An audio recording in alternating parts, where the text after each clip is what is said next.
Picture this. It's early March in Japan. The air is still cold from winter, but something is changing.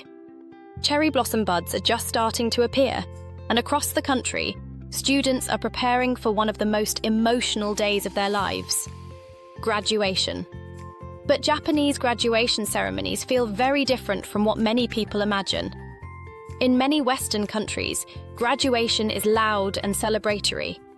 It often takes place in early summer, with caps flying through the air and families cheering.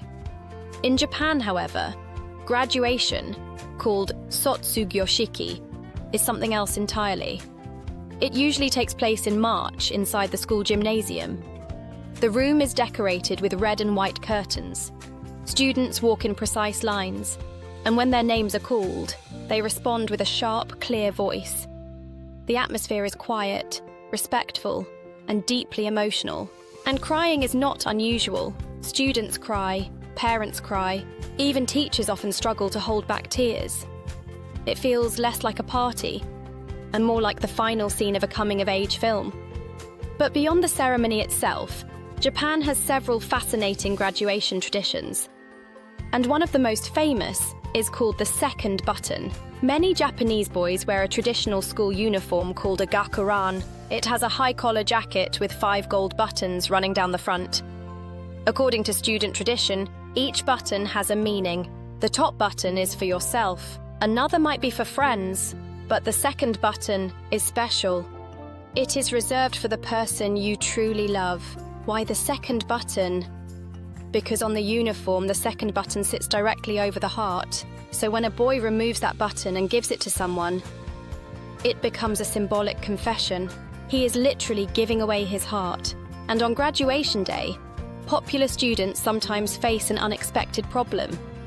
After giving their second button to their crush, friends may ask for the other buttons as souvenirs. By the time they leave the school gates, some jackets have almost no buttons left. It becomes a kind of badge of honor. You might think this tradition only exists in movies or anime, but recent research shows it is still very real. A 2026 school uniform survey found that 80.6% of students know about the tradition, and 27.2% actually exchange buttons during graduation. That means more than 1 in 4 students still participate. Graduation day is also a major moment for confessions. According to the same survey, 18.7% of junior high school girls confess their feelings on graduation day. Nearly 1 in 5. Even in today's digital world, these physical symbols still matter. In fact, handwritten letters are the most common graduation gift in Japan, exchanged by 37.4% of students. Physical memories still carry powerful emotional meaning. Another modern graduation tradition reflects this idea in a completely different way. It's called Kokuban Art. Students spend days or even weeks drawing massive murals on classroom chalkboards. They create incredibly detailed artwork using nothing but colored chalk. Cherry blossoms, landscapes, portraits of classmates, and messages of gratitude to teachers. Some of these pieces look like museum paintings. But here's the surprising part. After graduation, they are erased, completely wiped clean to prepare the classroom for the next school year. From a Western perspective, this might feel heartbreaking. Why destroy something so beautiful? The answer lies in a Japanese idea called mono no aware. It means appreciating the beauty of things because they are temporary. Cherry blossoms are beautiful, not despite the fact that they fall, but because they fall. In the same way, Kokuban art becomes meaningful precisely because it will disappear.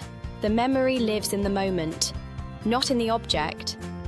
And this idea of endings and new beginnings appears again in university graduation traditions, especially for women.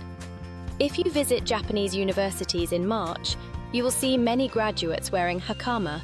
A Hakama is a wide pleated garment worn over a colorful kimono. But what makes the outfit unique is the footwear.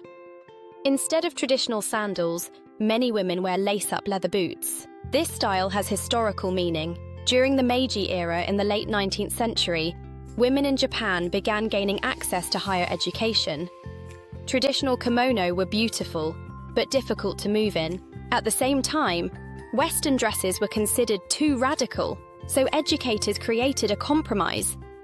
Women wore kimono on top, Hakama on the bottom, and Western boots for mobility. This hybrid style became a symbol of the modern educated woman.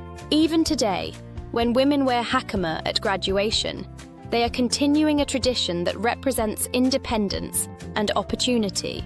When we look at all these traditions together, the second button, the chalkboard art, and the Hakama, we begin to see something deeper about Japanese culture. The Japanese school year ends in March, just as cherry blossoms begin to bloom. Graduations and new school entrances happen almost at the same time. Farewells and new beginnings overlap. And perhaps the most beautiful idea behind it all is this: by fully honoring an ending, the next beginning becomes more meaningful.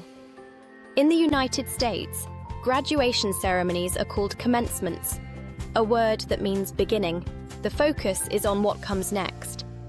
But in Japan, the word sotsugyo focuses on completion and farewell. So here is one final thought. Does the way a culture defines endings change how people experience life transitions?